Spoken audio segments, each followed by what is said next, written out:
Okay, this is part 2 for, I don't even know what title I'm gonna choose, but I'll figure it out later.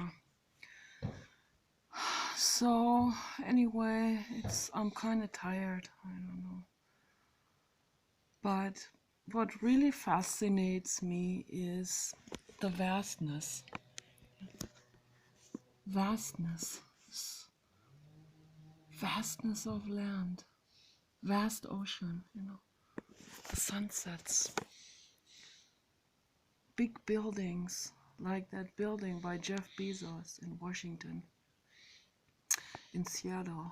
He has that really large dome building with tropical plants in it that are at the brink of extinction. And he is there cultivating them in that building, and it's always warm in there.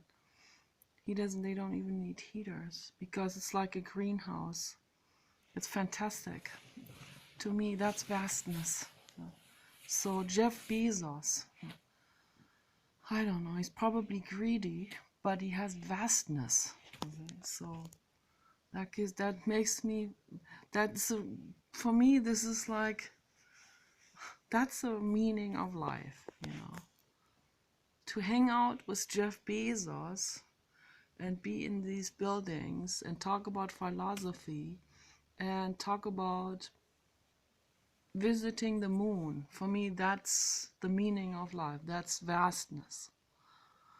So, and that's already light years better than someone who is sitting there and complaining all day long and being entitled and feeling victimized. So, yeah, in such a state of mind, nothing is ever being accomplished. Okay, so that's for sure. I'm not I'm not one of these people that are creating large buildings or that are rocket scientists. But at least I'm an artist, I make modern art, and modern art is vast.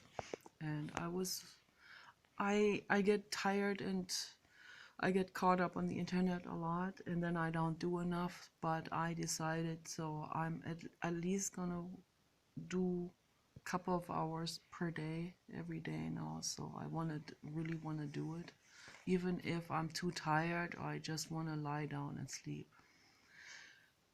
I'm gonna do it. I'm gonna make art. And there was a little boy on the internet, he said, even if you don't feel like it, you have to work on it, and you have to get up and do it, and just do it, and make artwork, work on your art projects. And that was so sweet, and that was so serious, the way he said that. A very old, advanced soul. He already brought all that wisdom with him into this life. And it seems like such a simple statement, but it is a very vast statement to say that, to say, do something every day. Do it. Don't complain. Don't sit there and complain. Do something. And then you're empowered. Okay. So it's this complaining, the feeling victimized, and one can easily fall into it. That's a state of depression. That's also learned helplessness. We can make that conscious decision and break out of that and do something. Do something anyway, and not fall into that victimization feeling. So the sun is setting now. It's going to set. That's a beautiful time of the day. So yeah, vastness for me vastness is dreaming, vastness is taking up the nerve, even if other people will call it nervy, or man, you have nerve or something. Have the nerve, and have the guts and break out of that ego attachment of to whatever it is, whether it's some people are attached, some people's egos are actually attached to being a victim. Believe it or not, I've seen this. Yeah. And then they go, if I'm not a victim, then who am I after that, right? I fall into an abyss. Now you go through the ego dissolution funnel and you come out the other end and you can see everything from above. You can see your own whole life from above and see why you acted like this, why they acted like this, and what their issues is, and maybe their issues have nothing to do with you. They traumatized us because they're full of crap and it wasn't our fault. And then who are we if we can't say it was really because I was, I aggravated them? Or my brother will say, yeah, my mother was overworked. Yeah, that's still not an excuse to be abusive, right? I see what he's saying, but it's still not an excuse. It doesn't get her off the verdict. So yeah, you have to see all of this. And I see her, I see everyone, I see her problems, but they but I still have the right to be happy. You have the right to be happy. You didn't deserve to be traumatized by your neurotic parents. So once you see all of this from above, then yeah, suddenly, oh, I'm falling through the ego dissolution funnel. I'm coming out the other end. I see everything from above and I see that I deserve love like every other living being. I'm precious. And suddenly I see I'm not a victim anymore. I don't have to be a victim anymore. I can meditate on this, meditate on this feeling. I feel victimized. Sit down and really go through this. Don't act it out. Don't sit there whining. That's acting it out. Okay? Don't appreact it. Okay? That's acting it out. Appreacting, like going into some kind of hysterical act out or something. No, you sit down on the couch like this, and you get into it and you feel it for exactly the way it is. The feeling comes up and I go, I'm not going to act it out now.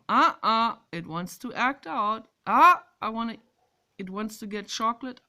It wants to get a sexual thought. It wants to get on the internet. I better check this, or you check your phone or whatever.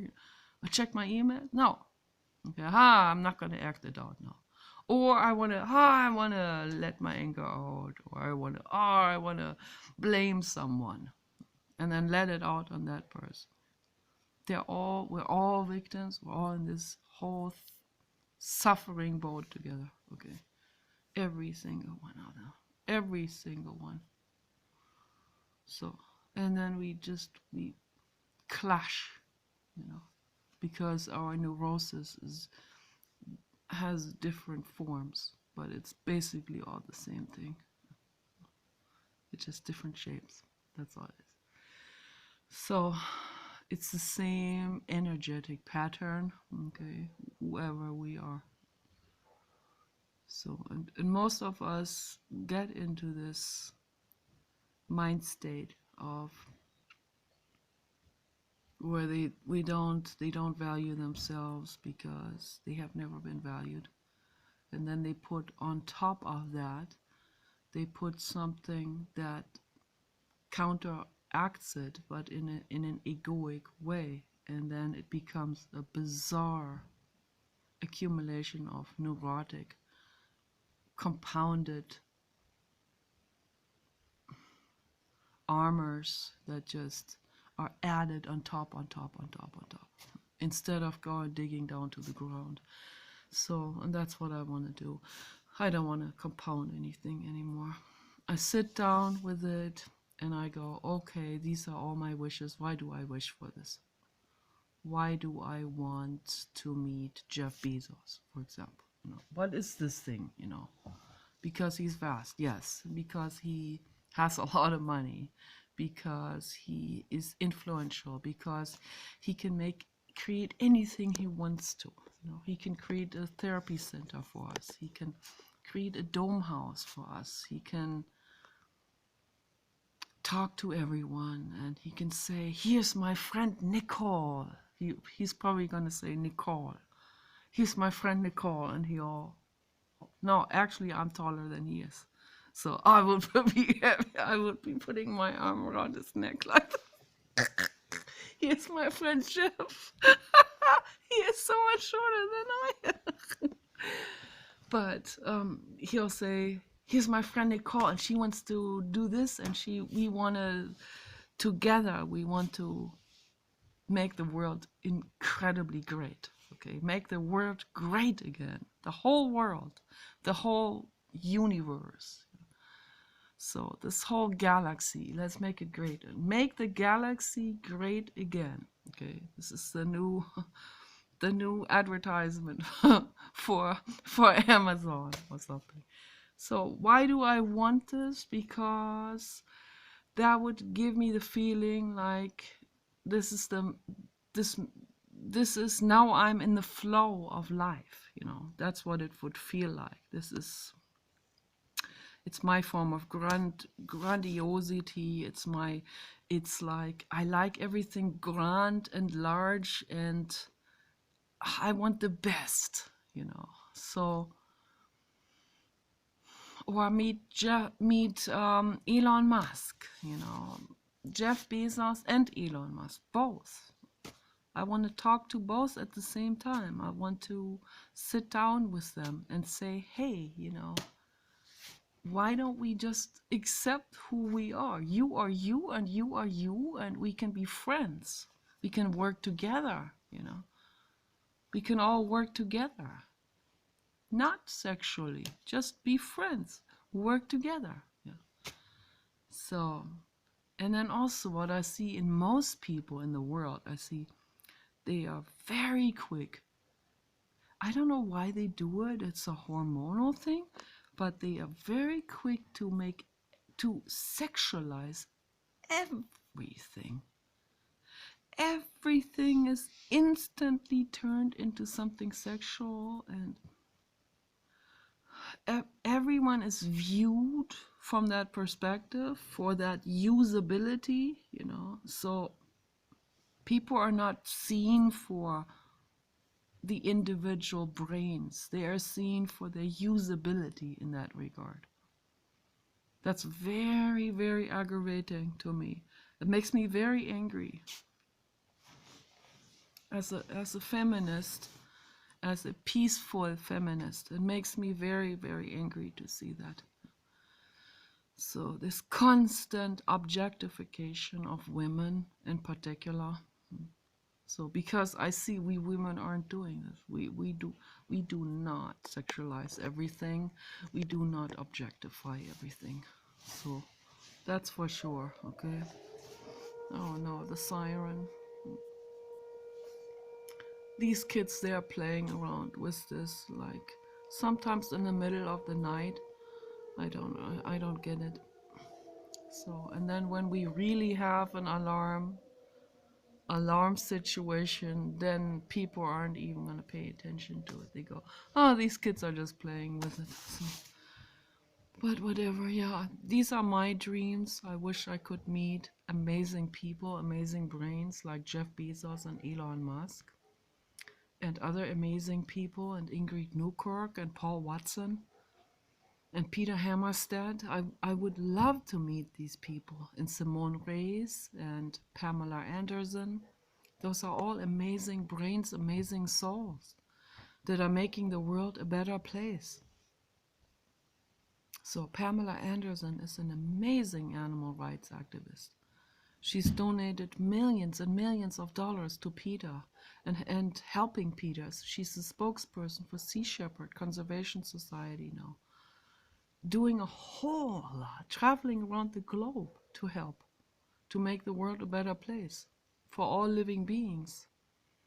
So I want people to acknowledge that and to respect that, instead of just looking at the outer package and sexualizing things again, and just evaluating someone for their pleasure giving ability.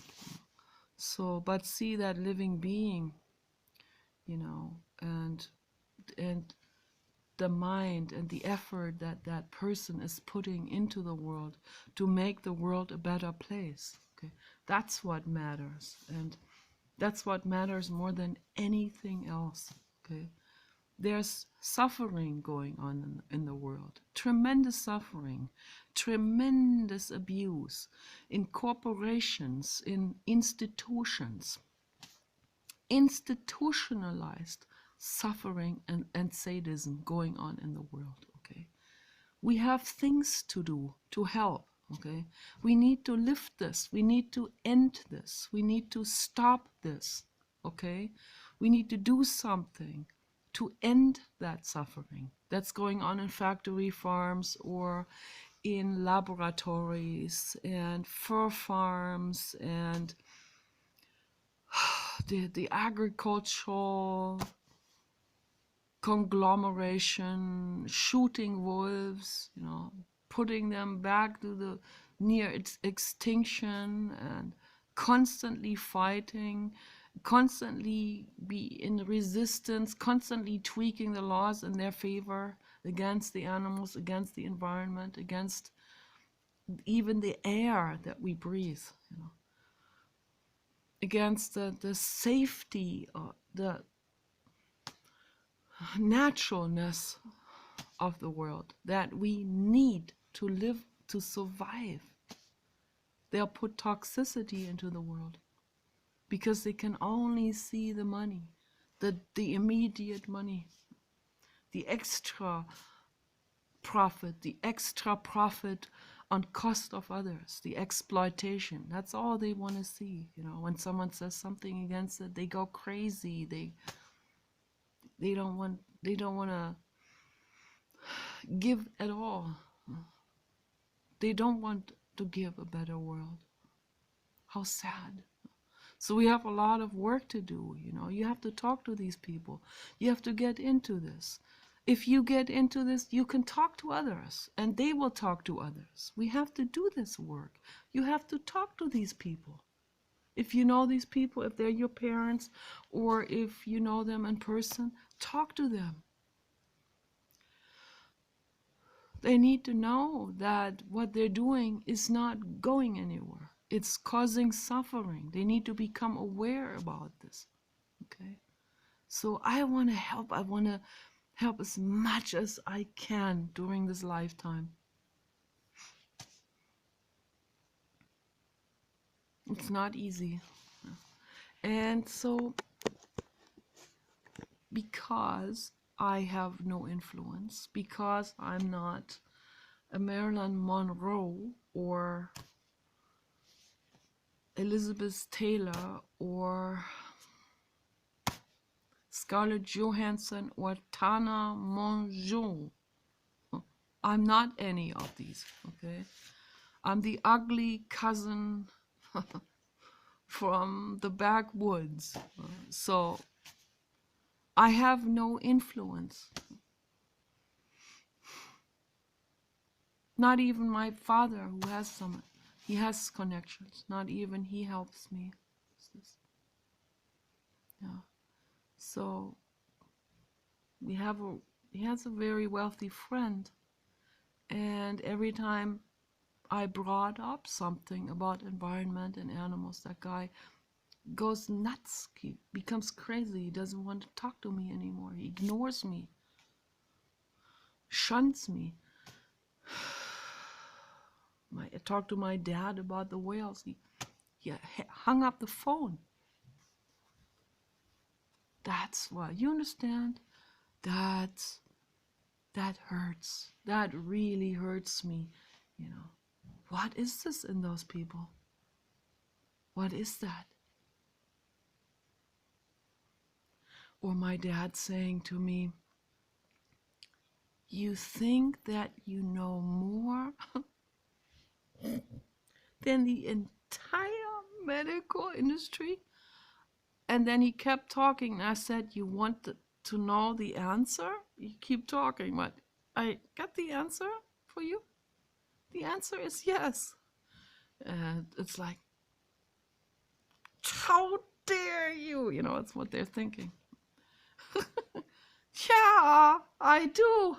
I do know more than the medical industry. I do know more about healing.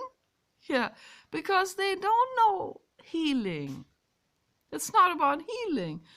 The medical industry is about profit maximization on cost of your bodies. Okay, it's about tweaking and bandaging and like sewing together and stitching and sewing apart and that kind of stuff. Okay, it's not about healing.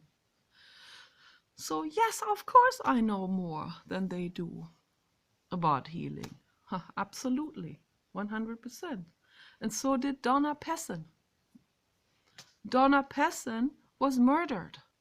And I believe she was murdered by the medical industry because she had such vast knowledge.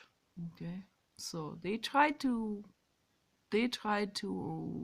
get Dr. Scholl's off the market too. But oh my gosh, look at you, beautiful. You beautiful, beautiful. Oh my gosh, is that touching? A mating pair. I think those are, I don't know, are they quails? I think they're quails. Either quails or roadrunners. I think they're quails. So cute with that feather on the top. Oh my gosh. The animals are very sweet. They come very close to me. And they look at me, and then the birds, they go and they do this with the beak, like this, on a like this here. I think that's a sign of coziness, and that means I like you. I want to hang out with you. That's what that means. So cute. I love that. Yeah. So just because I talk differently, like that guy says, nobody talks like you. Well, what's that supposed to mean? Just because nobody talks like me, and I doubt that, there are other people that talk like me, of course. I've seen it. But even if I was the only one who talked like I talk, okay, what's that supposed to mean? Okay, that means that I'm not supposed to talk like this because I'm the only one who talks like this. So I don't quite get the reasoning with these people. So I love the way I talk because that's why I talk the way I talk, because I'm not like choosing to talk like this. It's just I talk the way I feel. I talk about the way it really feels, I really get into it. Yeah. And I want people to do it. Get into the meditation and see things from above. Then you will talk like this as well, okay? And are you afraid to talk like this? Because then other people could say to you, you are weird or something, or nobody talks like you. Are you afraid of that? Why are you afraid of this? You need to question yourself. You need to ask these questions very seriously. So we have to sit down in meditation, and I have to sit down in meditation, and when the feeling comes up, these are all the things I want to do, but I can't do it because I'm not influential, and I wished I could meet Jeff Bezos and Elon Musk, and I can't because my tweet to them goes unseen among millions and billions of other people. And I'm just the ugly backwoods cousin, fat and old, and not influential, and lonely. Okay. At least I'm an artist, so that's a good thing. So I can create whatever I want to make. I can talk however I want to talk. That's my freedom, okay? That's my vastness that I offer to the world. And I sit down, whatever our problems are. Each one of us can do it. You sit down with your frustration. And it's like what Jiddu Krishnamurti said. Instead of running away from it, you sit down in meditation and you allow it to talk to you and allow it to take its course all the way without escaping, without acting it out on anyone or in without doing anything, without becoming proactive about it. You sit down with it, you breathe, and you allow this thing to come up. And don't be afraid. It wants to talk to you. It wants you to feel it. Feel it. That's what Arthur Janov also discovered. The power of feeling whatever comes up in you. Whatever feeling comes up, the feeling, the people that leave Islam or the Jehovah's Witnesses. Sometimes the feeling might be, who am I without that religion? Then that's that fear. Today I saw a guy, he said, the reason why I didn't commit suicide all these years is because my life is the only thing I have. It's kind of ironic to say that, right? But you know who said that? Not him. His ego said that. His ego doesn't want to die.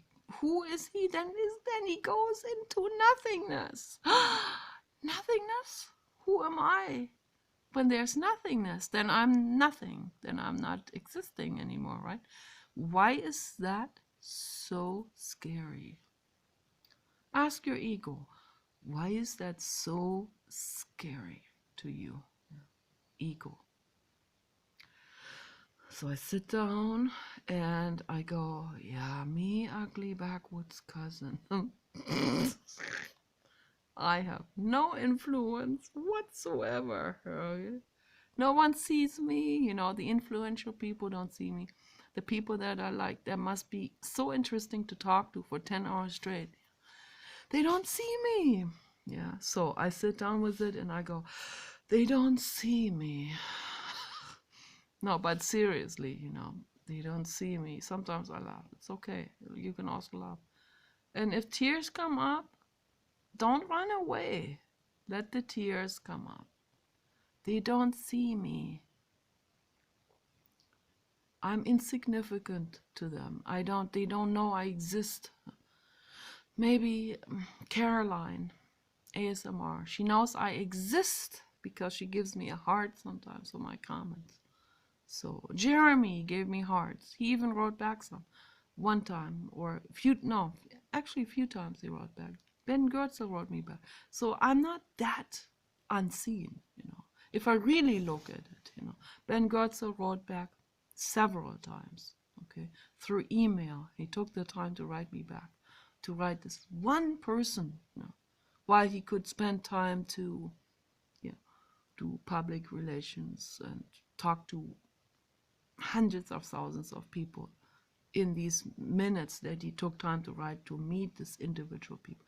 I also take time to write to an individual person, like on Facebook, and I've talked to many people that had nothing to give to me, okay, but I had something to give to them. I had some love to give to them because they feel so insignificant, and I know how it feels.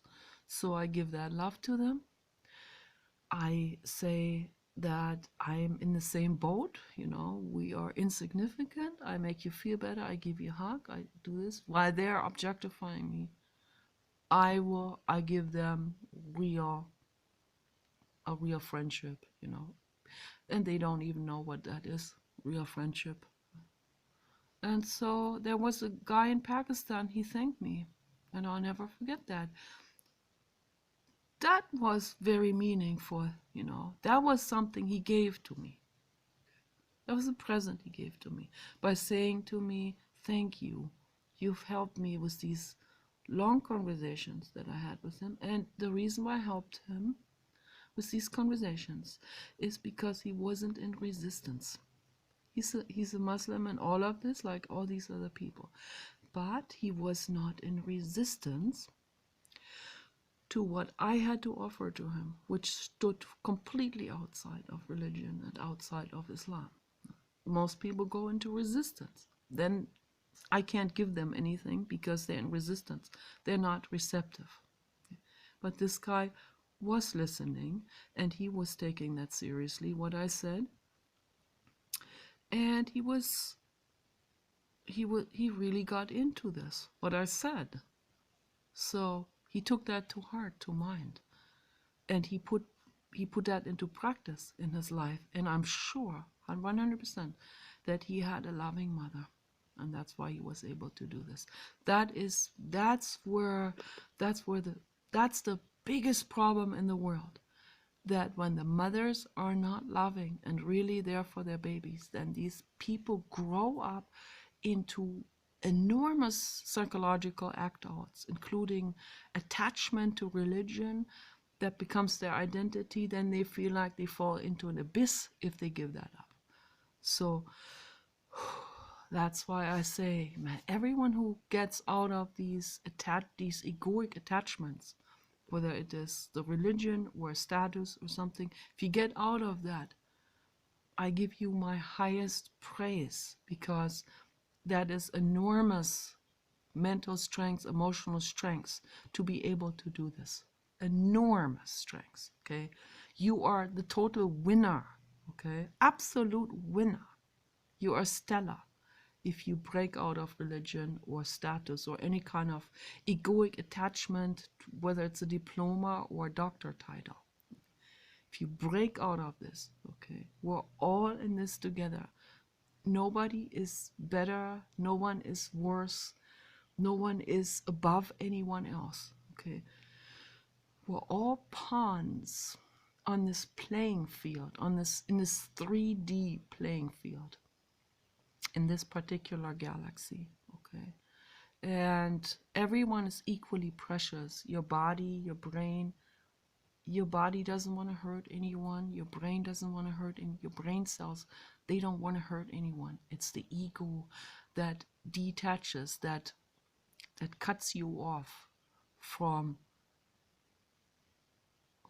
that what your body really wants, the loving. Your body wants to love, and you're a big guy, for example, and you want to love this, you want to hold a kitty cat in your arm, but you are a prison guard because you work in a prison, even if you hate that job and it's dangerous and your adrenaline is sky high. You do it because you hold on to this image that you are a tough guy, and you can't even hold the kitty cat in your arm because you want to have this image that you're a tough guy. Okay, when you do this, that's image attachment, and that is a violation that you're doing to your own body, because it doesn't matter whether you are a man or a woman or big or tall or tough guy or a soft man who is gentle and kind. So it's still masculine. It doesn't have anything to do with that. But you give these things, you attach to these things. Prison guard, tough, or oh, I don't want these kitty cat postcards. The guy pushed that literally like this, shoved it away from him, because that would disturb his self-image that he has. So the image of the prison guard, the tough guy, he can't have kitty cat postcards in his house. That'd be a violation of his self-image. So that's by the way he's doing this act out, okay? And while he's doing this act out of shoving away anything that has to do with softness and kindness, okay, or environmentalism is also regarded as something that girls do. So all of this, all these attachments to these things that really have nothing to do with this, but they give it this attachment to it. So while you're doing this, you're violating your own bodies, because your bodies are not Christian, Muslim, uh, Armani, whatever you attach yourself, your body to things, you know. It's none of that. Your bodies are not US American, they're not Swedish or German or French or whatever, or Italian or any kind of pride or football team. Your body is just a body, like the tree, like the kitty cat, like the dog, like the horse. Your body is the same. We're sentient beings, okay? We're not Christians or Muslims or Jewish or whatever, or Buddhist. We are beings, and we all deserve to be infinitely loved and cuddled. And it starts with each one of us to make that happen, okay? You make a woman feel safe, you get the love back. You hit a woman, you insult her, she'll leave. It's very simple, really. Really, really, really simple. Okay? You cannot expect a woman to trust you if you are a complete jerk and asshole and hit her or insult her. Okay? You can't. Because nobody is, we're all hurting, okay? And we need to protect ourselves. So the love, bringing this love into the world starts with you, with every single one. And I say this to myself. I sit down, you know, sometimes I feel anger, I feel frustration. I go, okay, I sit down with this early on the lawn. I sit down with this and I feel like, oh, I feel this anger and hatred towards humanity and all of this. But it's really my problem that's inside. So I don't act it out. I sit there and breathe. And I do what Jiddu Krishnamurti said, you let this thing come up and talk to you. And run its course through you. Without acting it out on anyone else, on any other living being. You go take that into yourself, and you let this communicate with you and speak to you, and breathe through this.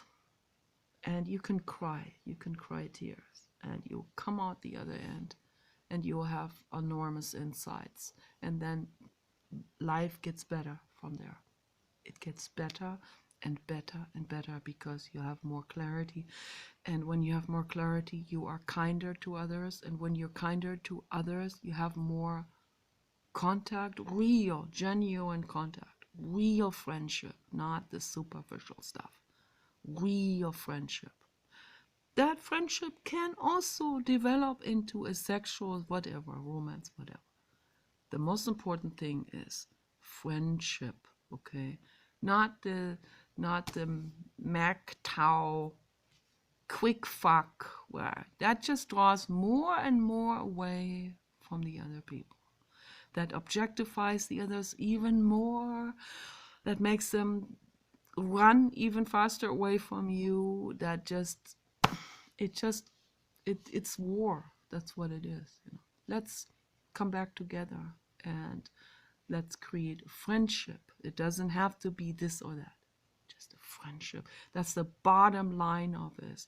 That is the foundation of anything, whether it's romance or this or that or business relationship, whatever it is, or any kind of partnership, to create something to make the life better, to make the world a better place. Okay, you guys take care. Bye.